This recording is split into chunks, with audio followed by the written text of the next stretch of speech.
Ya, Assalamualaikum warahmatullahi wabarakatuh. Waalaikumsalam.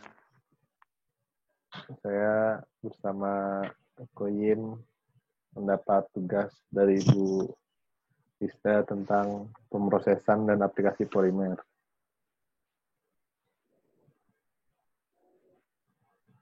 Monggo, Yin.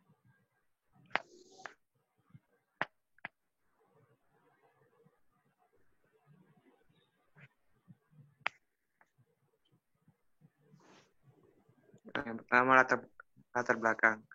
Dalam kehidupan sehari-hari pastinya tidak lepas dengan bahan, mulai dari hal sederhana maupun pemilihan bahan dalam penyelesaian suatu alat. Sebagai contoh dalam pemilihan komposisi logam untuk rangka sepeda, tentunya akan dipilih bahan yang terbaik dari segi berat ringan, kekuatan, dan tak kalah penting dari sisi harga.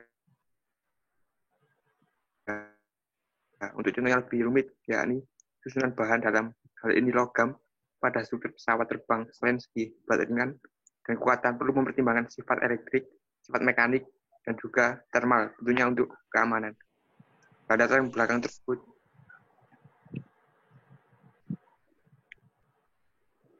didapatkan rumusan masalah sebagai berikut.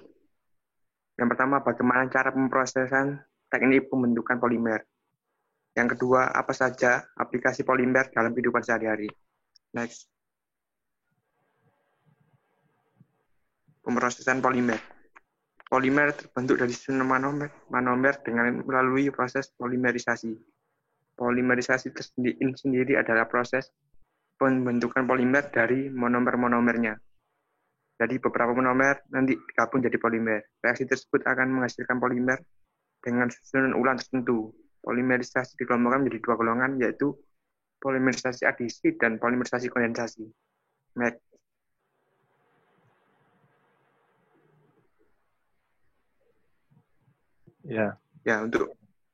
Monggo Dilan. Ya, jadi dari polimerisasi itu terdapat dua, tadi sudah disampaikan. Ya, saya akan bahas polimerisasi adisi. Jadi polimerisasi adisi ini melibatkan reaksi rantai dan dapat berupa radikal bebas atau beberapa ion yang menghasilkan polimer yang memiliki atom sama seperti monomer dalam gugus ulangnya. Polimer ini melibatkan reaksi adisi dari monomer yang memiliki ikatan rangkap.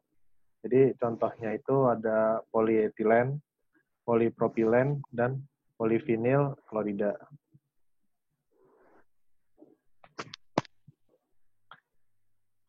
Untuk membuat polimer dari polimerisasi adisi itu terdapat 3 tahap, yaitu tahap inisiasi, propagasi, dan terminasi. Jadi pada saat tahap inisiasi pembentukan pusat aktif hasil peruraian suatu inisiator.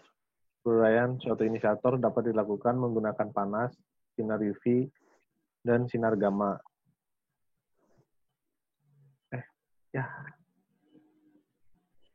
Yang kedua adalah tahap propagasi. Propagasi perlambatan tahap di mana pusat aktif bereaksi dengan monomer secara adisi kontinu. Yang ketiga ada tahap terminasi.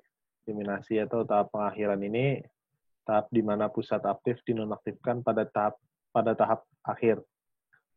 Penonaktifan ini dapat dilakukan menggunakan radikal atau kombinasi dan disproporsionasi yang melibatkan transfer suatu atom dari satu ujung rantai ke ujung rantai lainnya.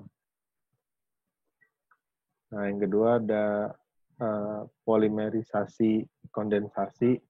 Polimerisasi kondensasi adalah reaksi yang terjadi antara dua molekul bergugus fungsi banyak yang menghasilkan molekul besar dengan disertai pelepasan molekul kecil seperti air melalui reaksi kondensasi. Contoh reaksi polimerisasi kondensasi dapat dilihat pada gambar di bawah ini.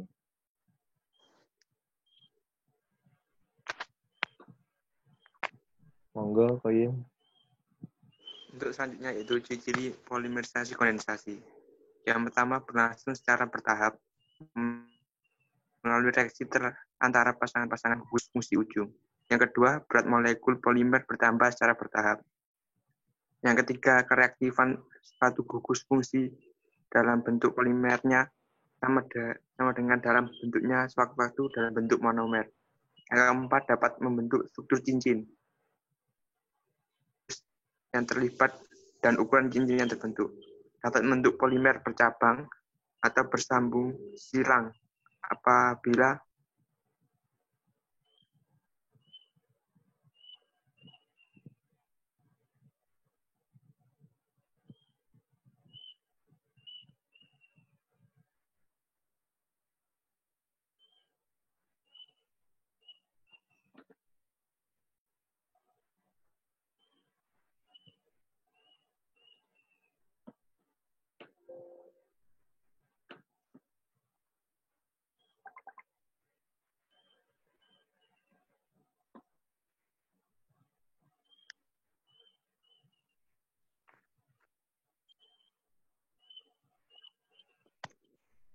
untuk nomor 5, dapat membentuk polimer bercabang atau sambung silang apabila gugus fungsi kedua monomer lebih dari 2. Yang keenam, dalam tahap tertentu terbentuknya struktur jaringan, maka terjadi perubahan sifat polimer yang mendadak, misalnya campuran reaksi berubah dari cairan menjadi bentuk gel.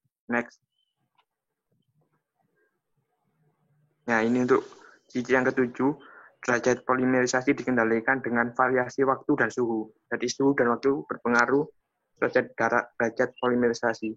Yang ke-8, penghentian polimerisasi kondensasi dapat dilakukan dengan penambahan penghenti ujung, seperti asam etanoat, penambahan salah satu monomer berlebih, dan penambahan pada suhu tertentu. Next.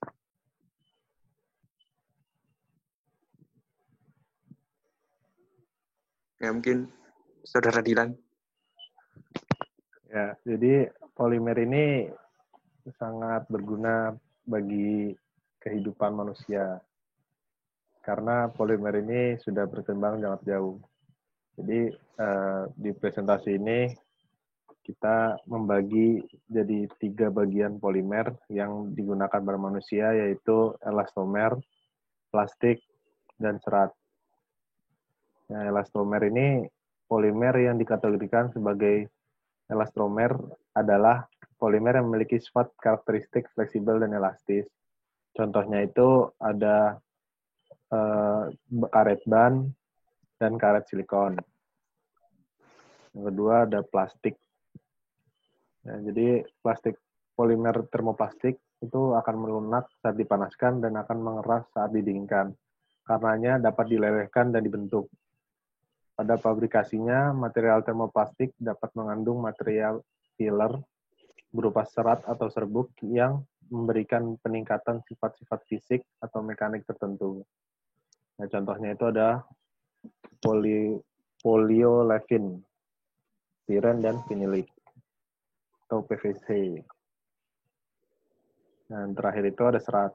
Jadi aplikasi pada serat ini banyak digunakan khususnya pada industri tekstil karena dia memiliki kekuatan mekanik yang tinggi, kekakuan yang cukup, kualitas bahan yang baik, serta untuk kenyamanan dan estetika. Ya, monggo, silakan Koyim. Nah, untuk kesimpulan, yang pertama, reaksi pembentukan polimer ada 2, yakni adisi dan kondensasi. Polimerisasi adisi ini melibatkan reaksi rantai dan dapat berupa radikal bebas atau beberapa ion yang menghasilkan polimer yang memiliki atom sama seperti monomer dalam gugus ulangnya.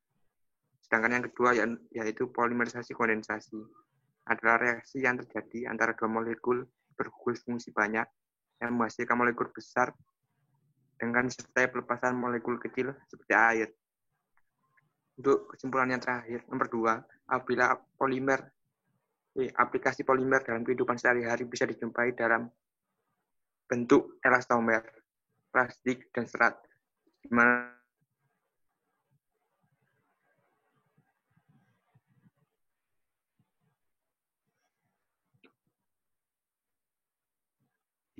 kita ambil contoh polyolefin, polyethylene, polietilen LDPE dan HDPE, serta polipropilena, dan lain-lain.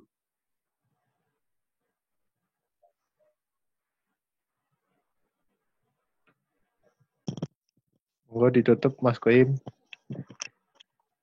Sekian presentasi dari kelompok kami mengenai reaksi pembentukan polimer serta aplikasi polimer dalam kehidupan sehari-hari. Kurang lebihnya kami mohon maaf. Wassalamualaikum warahmatullahi wabarakatuh.